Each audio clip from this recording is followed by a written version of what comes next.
Outsy. Morning. Exciting day today. This is day one of our cross Canada trip. No. I'm gonna call this our Harvest Hosts and Boondockers Blitz. Our plan is to go across Canada and not pay anything for campsites. So we'll see how that goes. Hopefully we'll be able to use Harvest Hosts and Boondockers Welcome the whole time. We do have the first 2 weeks kind of booked up, so that's good. Kind of give us a little bit of a starting point. So we're excited to take you guys along with us to this trip all the way across our country and finishing off in Nova Scotia. So that's where I'm from, in case you guys probably didn't catch it, or maybe I didn't mention it, I don't know. Anyway, I'm gonna dump and flush and start packing up. Katie's on the inside packing up. We're gonna get hooked up and roll out. See you in a bit.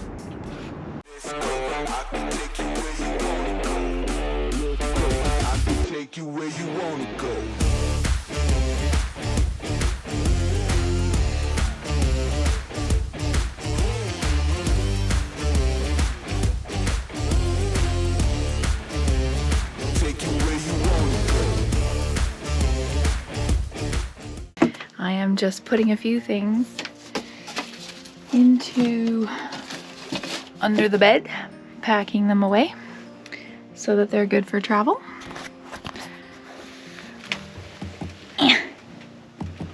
And making sure things are, good to go. And at this point, I have our checklist for internal stuff pretty much memorized, so I kind of know what we're doing. Kinda. It's only been 7 months of full-time travel. So anyway, we are going to pack up the rest of this stuff and then we can get on the road. So in general, inside here, we usually just take things all off the countertop and make sure nothing is on the countertops when we move. Everybody knows these things are like a huge earthquake, so we just don't give it an opportunity to break something when we are traveling. And our little slide in our living room, we just have things tucked away in there, and that's kind of it. Easy takedown for us. Fun fact, everything in our house has a little bit of a place.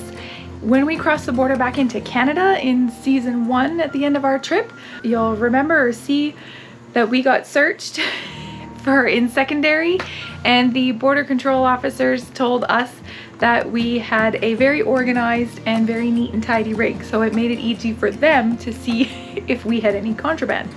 We didn't. Almost forgot my trusty gloves.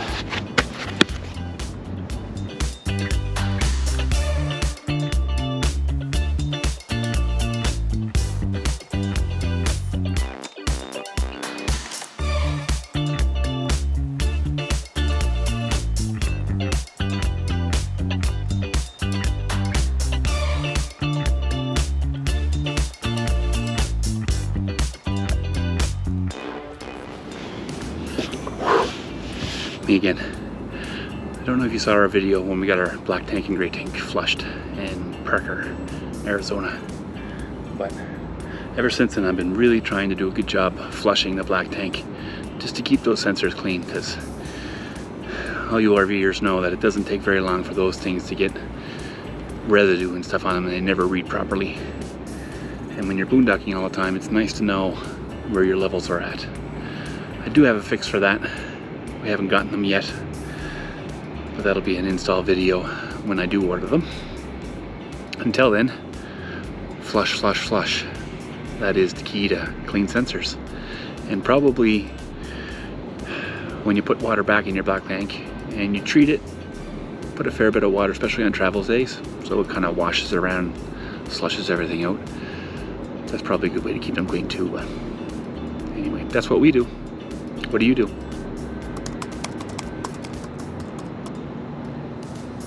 Okay, I'm out of here. Oh, hi, husband. Hi. Need my phone. Set my timer. Flushing tank. Flushing tanks. Okay.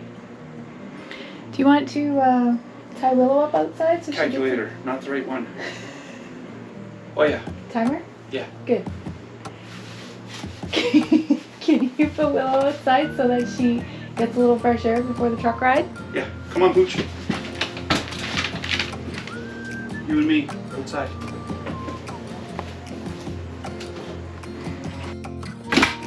For a bedroom slide? Hey? Who? I'm ready for the bedroom slide. Yeah. Okay. Okay.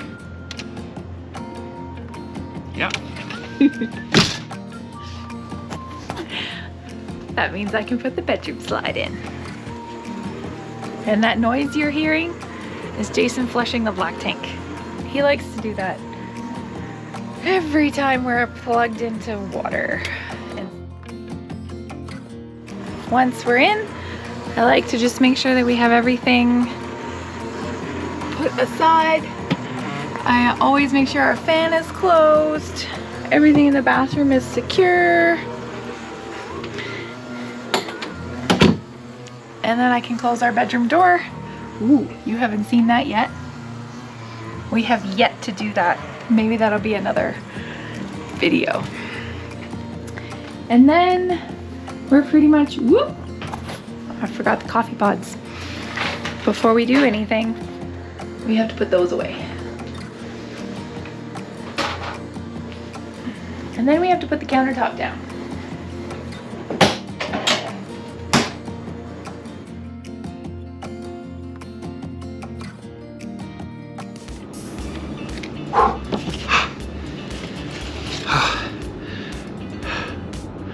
I'm out of breath.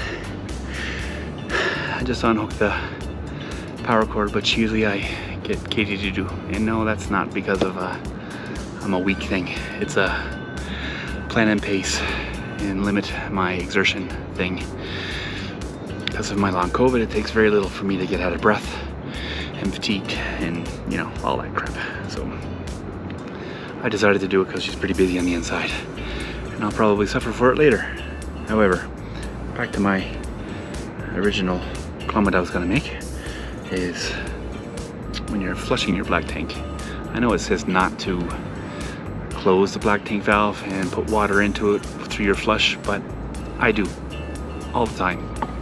And the way from preventing any kind of mishaps or overfilling and stuff is I set a timer for about 6 minutes and pull the flush, and then I let it rinse again for at least another 10 minutes.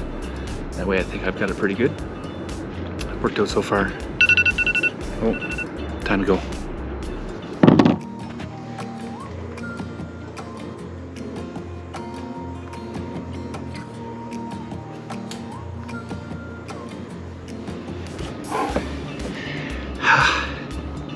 Back again, rested. Minute 38 left.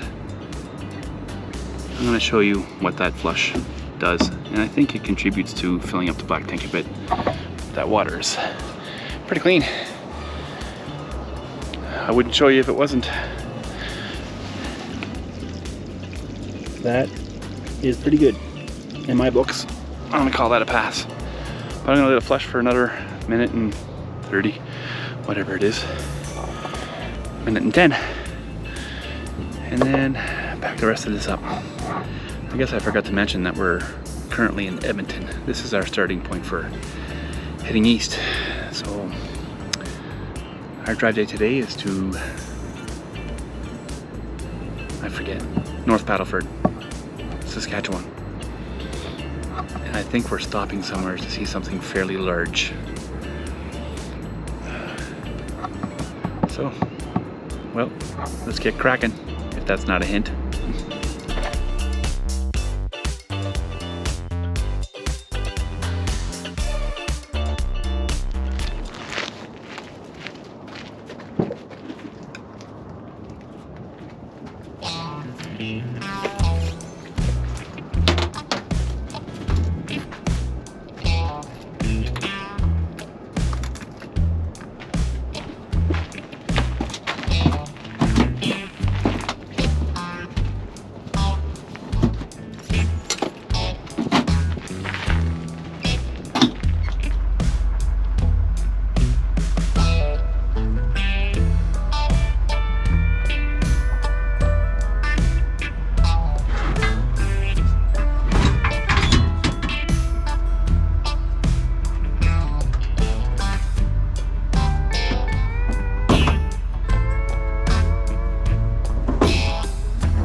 off. We just left Glowing Ambers. We're on our way to North Battleford for our first Harvest Host of this trip, which is the start of season 2. And we're calling it our Harvest Host Blitz. Anyway, we were in Edmonton. We were here for a couple of days. We actually went back to Fort McMurray for just over a week while we dropped off our house to Woody's RV because our fridge fix did not fix. So this is our update. Our exhaust fans in the back, one died completely and the other one was struggling to turn on, so that's what kind of messed up our refrigeration. So we thought it was some sensors and stuff. However, we did stop at Walmart in Cedar City, Utah, yeah. Mm-hmm. Picked up a couple cheap little 12-volt fans, put them on the top of the evaporator coil and turned them on and left them on, and the fridge worked great. It seemed to work, yeah. So, but that's not fixing the root cause, that's just fixing the symptoms. So anyway, we got to Canada and called Woody's. In 600 meters, slide right onto the Alberta 216 North Anthony Henday Drive ramp. How rude. Telling me where I should go. Before I was rudely interrupted by our navigation. It's just telling me where to go. If not, I'll be lost. Slide right onto the Alberta 216 North ramp. Then take the Alberta 216 North ramp. Anyway, let's try this again. Woody Continue was... for 1 kilometer. Wow. She really knows how to push my buttons. Like a second wife? Yeah. Typical. If we turn that thing to a man's voice, it'll never talk. I'll be lost all the time. And he'll just say, dude, wrong turn. And we'll turn around. Can someone please invent the GPS voice that does that? Please? Yeah. And we need him to talk like Jarvis. I'm not going to start talking because it's going to start talking. Leading me in the correct direction. How dare her. Anyway, it was in nice 400 meters, merge onto Anthony Henday Drive, Alberta 216 North. Where was I? Woody's. So we got to drop our unit off there for a week while they diagnosed it, and sure enough it was the fans when the techs called and let us know what the problem was. All under warranty, which is good. Our extended warranty has been working out really well. And now our fridge is working A-OK. And now we're on our way to North Battleford. Saskatchewan. Yeah, I'm from Saskatchewan. What's up in Canada, eh?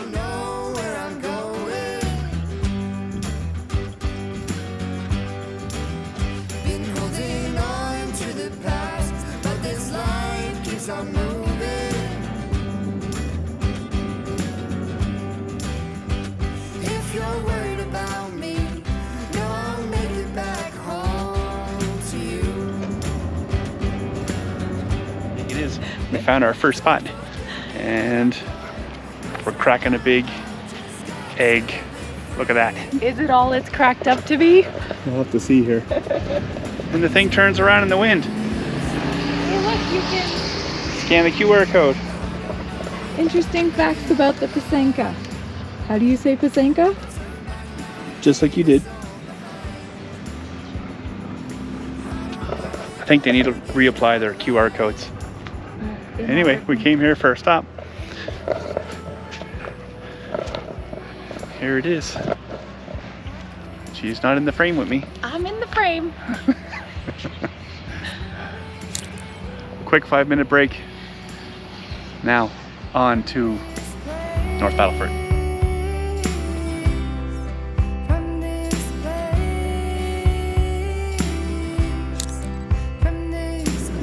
Leaving Vegreville. And that was the largest Easter egg in the world. Also known as a Pysanka, the Ukrainian Easter egg. It was big, baby. And it moved. Yeah, it moved with the wind, which I thought was kind of cool. Yep. It was an egg. It was a nice egg. Nice egg. I don't know what else to say. Wouldn't want to put that. It was beautifully decorated. Wouldn't want to put that in your backyard for Easter egg hunting? Oh, that could feed a large family though. Scrambled eggs, anyone? We are off on the Trans-Canada Highway to our next stop. we get there. Can you give us an update on the motorcycles, honey? That was like the one thing that went wrong. That is the one thing that went wrong. When we were at Woody's, we had to do some Jenga in the garage, move a motorbike. Katie's battery was dead, which is weird because we never usually have any battery issues with her motorcycle. However, I'm thinking the bouncing around may have caused the alarm to go off a few times. However, I always put the keys by the motorcycle so the alarms don't go off. I'm wondering if the batteries were low on the key fob and caused the alarm to overwork as we were driving over some kind of less than stable road conditions. Anyway, it wouldn't start. And now we gotta stop at a Canadian Tire. Jason's favorite store. Which may or may not be my favorite store. Jason's favorite store. To invest in a battery pack. So we're not stuck in a jam, because I do have battery issues on my motorcycle. I don't know if it's indicative to the model, but all the fat bobs of those years, 12 through 14, I think, are, for some reason, have a draw and kill the battery. So it's good to have a small booster pack to get us out of a pickle. Like the one we were in. That we didn't film, by the way, because we were in a bit of a rush. We were offloading quads to put them on a trailer, to take them to Fort McMurray, to put them in storage, in hopes that they sell. Yeah. We're still shopping for side-by-sides, by the way. Yeah, more to come on that. Anyway, my multitasking skills are subpar at best. We're going to see you in a bit.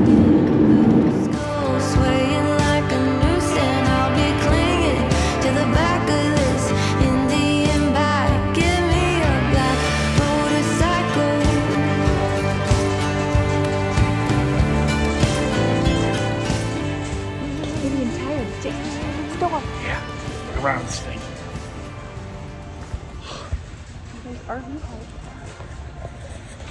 We're here for one purpose. Yeah. Let's do it. I don't know where it's at. Electrical? No, it'll be an automotive because it's a booster pack. Hello. Hello. If I were a booster pack, where would I find one?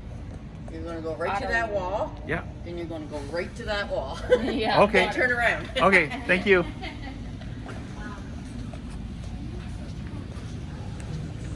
We're way off base. It's like a scavenger hunt. Brass rings in the center and a wind with the red sunset going down. There's no lines on a gravel road, riding where nobody goes. And I'm addicted to his leather and smoke. Give me a black motorcycle, give me playback on a vinyl. It's some cheap aviators from 65. Give me snakeskin boots, gold swaying like a noose, and I'll be clinging to the back of this Indian bike. Here's my nicotine. This should do the trick. To get Miss Honeybun's motorcycle running again. She doesn't need to ride at the back.